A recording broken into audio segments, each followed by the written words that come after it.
5 years of struggle, right? So we already said about being proactive, recognizing the signs, but how can people deal with that fear of failure when they've either failed or they can? Yeah, it's a great question, and it's not easy, but we have to change our perception about what failure is, because we're so conditioned. If you lose, that's a failure. If you don't book the role, that's a failure.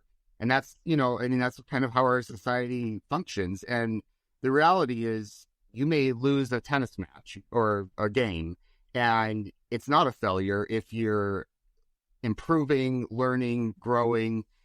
So to taking on that kind of growth mindset, looking at what we can gain from it or learn from it. And same thing as an actor. Just because you don't book a role doesn't mean that you haven't made progress.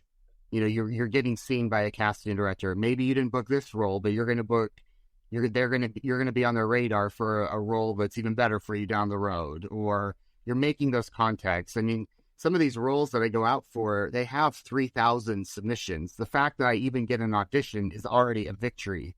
So booking it is not, you can't look at that as a failure. You look at it, this is a great opportunity. I got to act. I got to be in front of a casting director or on camera.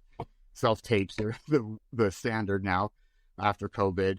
But that it's not a failure. And that's taken me time to learn. And I think actually my sport background helped me in that sense, because I learned how to lose. I learned that you can't take a loss as a failure. You have to learn from that. And I think that actually has really helped me as an actor. I already experienced that as an athlete, so it wasn't as hard for me maybe as an actor to kind of adopt that same mentality.